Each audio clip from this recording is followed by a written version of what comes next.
Let's talk man to man.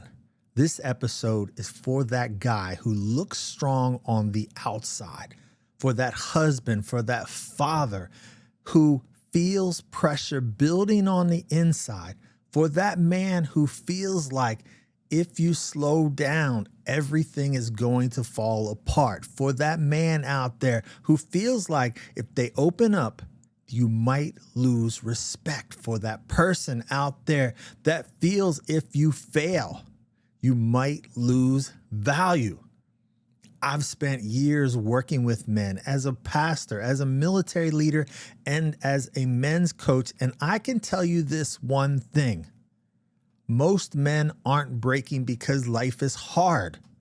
Most men are breaking because they're carrying pressure alone. Let me say that again. Most men are breaking because they're carrying pressure alone. And today I want to help you understand this, why that pressure exists and why most men never talk about it, and how to start releasing it without losing your strength, your leadership, or respect. And if you've ever laid in bed at night thinking this, am I doing enough? Am I leading enough?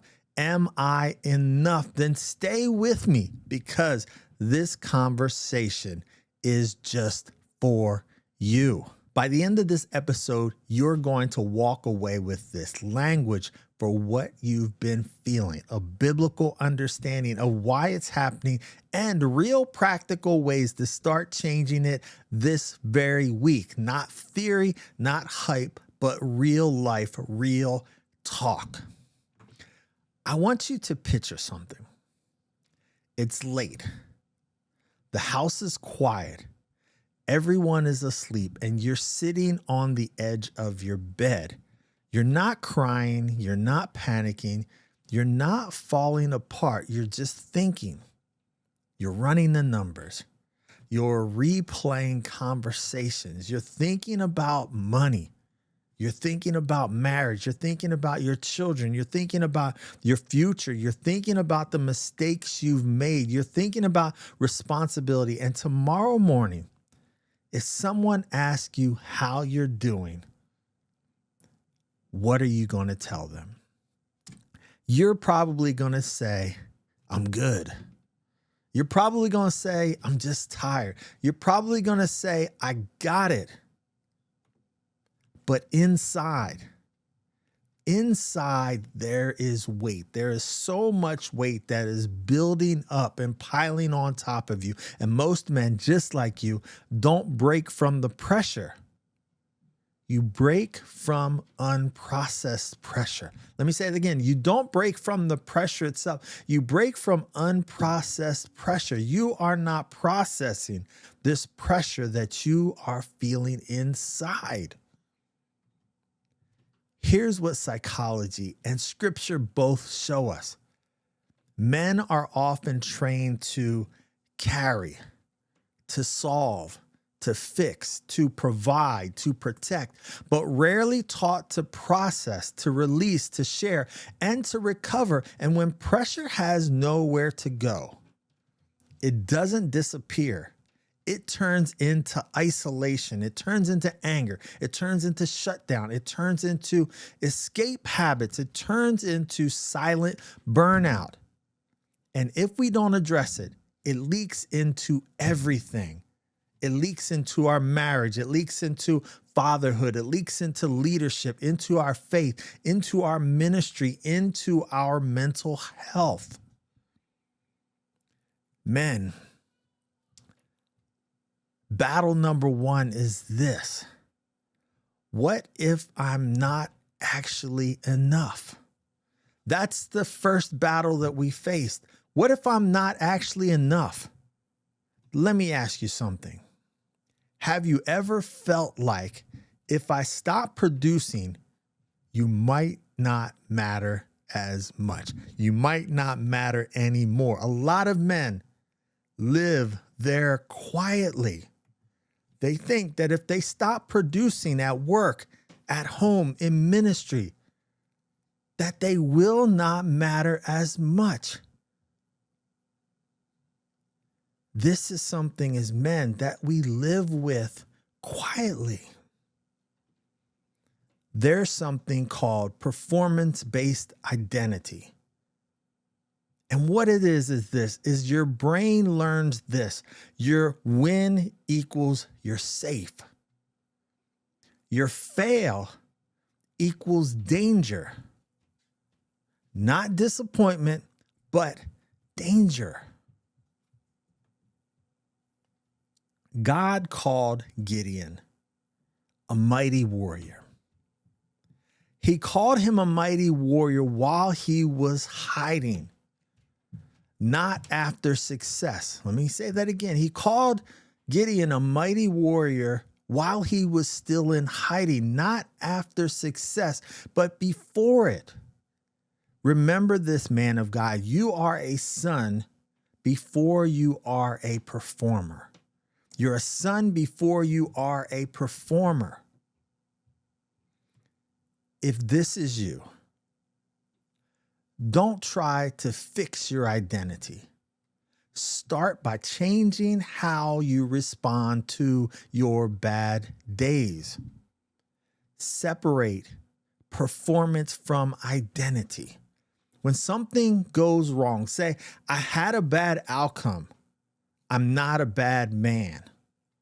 I did this wrong, but I'm not a bad man. Too many times we'll call ourselves a bad man, or we'll label and have this identity on us.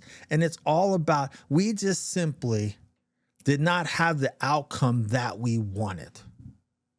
Here's an example. You're at work. You lose a deal. You miss a quota. A client walks away from you. Instead of spiraling into, I'm slipping, I'm a failure, what you do is this: review what happened and fix what you can fix. Fix what you can fix. Go home and still show up for your family, because one bad result doesn't change who you are. But what will happen is this: we'll have a bad day at work, and then we take that bad day home and we take it out on our family. We don't show up for our family because it's eating away at us, and inside we're internalizing that we are a bad person when all we did was have a bad day. When you have one of these bad days, do one still showing up action. On bad days, do one thing that proves you're still standing. Play with your children. Lead prayer when you don't feel like it. And even when you feel fake, still do one thing that says you're still standing. Go to the gym even if your head is heavy. This will make a difference. The number 2 battle that men face is, why do I feel alone even around people? Let's be real. A lot of men have friends, have family, have church, have work, and still feel emotionally alone. I have been there before. I've been in rooms full of crowds of people and felt so alone. Men, we bond through different things.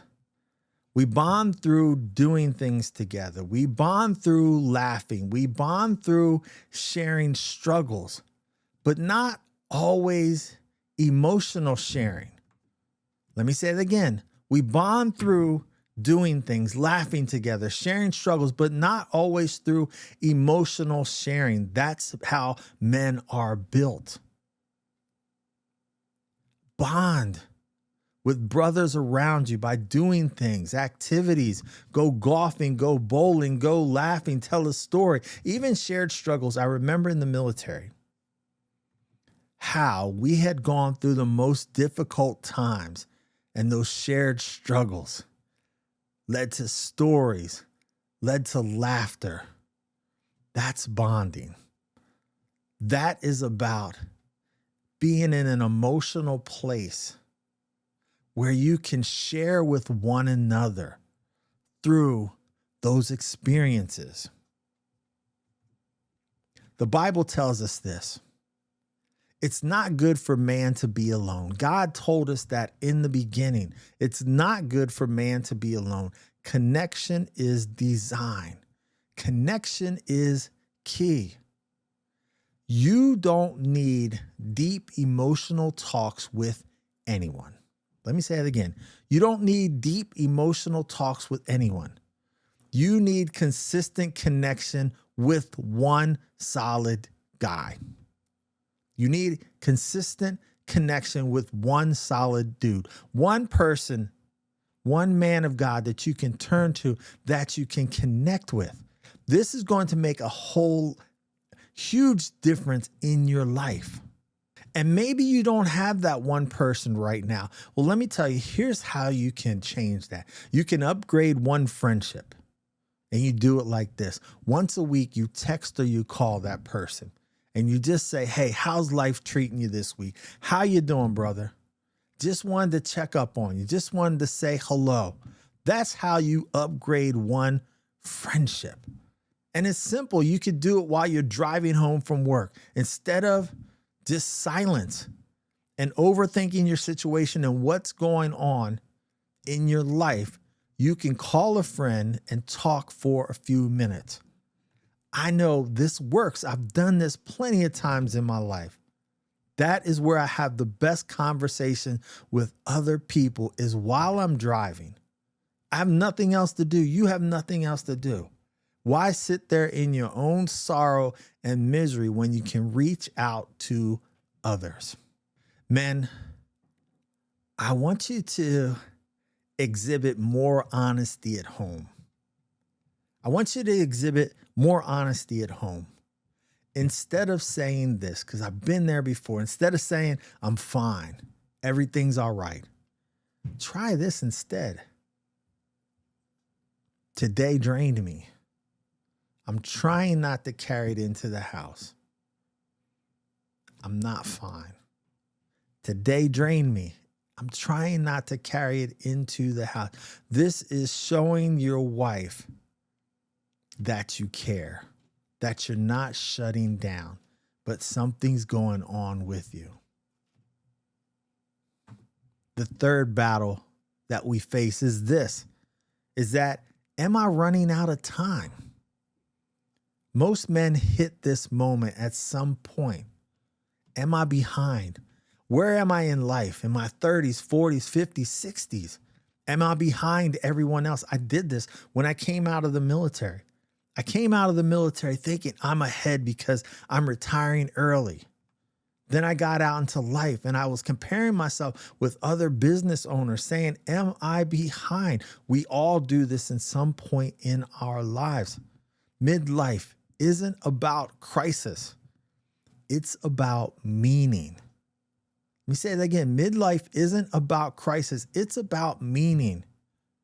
In the Bible, Moses stepped into leadership at the age of 80. You are not late in God's timeline.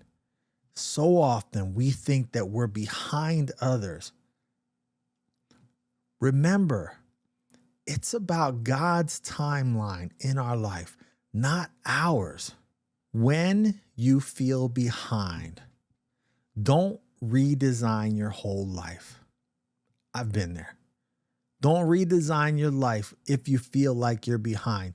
Make one future building move each week. Make one future building move each week. We'll call this one future building move a weekly legacy deposit. And here's a couple examples. Teach your child a new skill, or plan an intentional date, or learn something new. Record family stories. We have got to kill comparison fast. Kill comparison fast. We cannot live our lives comparing ourselves to other people, to what other people have or what they've done. We should ask ourselves, what am I building that actually matters? What am I building that actually matters? What happened in the past is in the past. It led us to this point in time now. What is it that we're going to do from this day forward to build what actually matters? The fourth battle that we face is, I'm tired of being strong all the time. I've been there where I felt like I could never take my pack off, where I had to be strong and on point and on my game each and every moment, no matter where I was, whether I was at work or whether I was at church or whether I was at home. I always had to be strong. Sometimes you don't want to quit life. You just want relief. You don't want to quit life, but you just need that relief. When you go home, it's so very important that there's peace at home, because that's the time when you could take off your pack. Constant responsibility, it keeps your nervous system in high alert. Yes, you have responsibilities at home, but staying in that high alert stage is not good for you. Jesus even withdrew, rested, and prayed. Jesus withdrew from others to rest and to pray. When overwhelmed, we must reset our body first. We must reset our body first. A 10-minute reset. You can walk.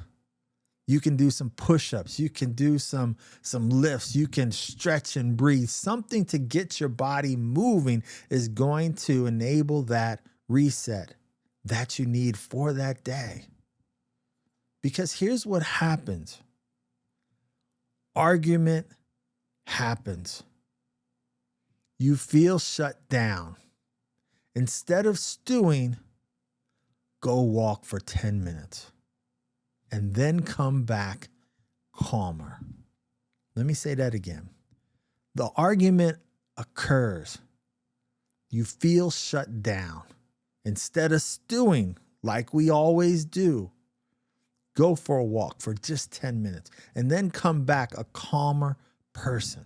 Men, it is okay to share one load with others. It's okay to say, I'm overloaded this week. Can you help with this one thing? You can say that to your spouse. You can say that to that one buddy that you have. I'm overloaded this week. Can you help? Us as men, we want to solve everything on our own, and we do not want to reach out for help. But is it okay? It's okay for us to reach out and say, can you help me with this? Man of God, if you've felt any of this, you're not broken. You're overloaded. You were never meant to carry this alone. You are loved before you produce. Let me say it again. You are loved before you produce. You were chosen before you perform. You were called before you succeed. You are a son before you are a soldier. Start small. One honest conversation, one step toward brotherhood, one step toward freedom. You don't have to fix everything today. Just don't keep carrying it alone. Man of God, if you enjoyed this message today, then feel free to subscribe and like for more Christian teachings to help you in your walk as a godly father, husband, and friend.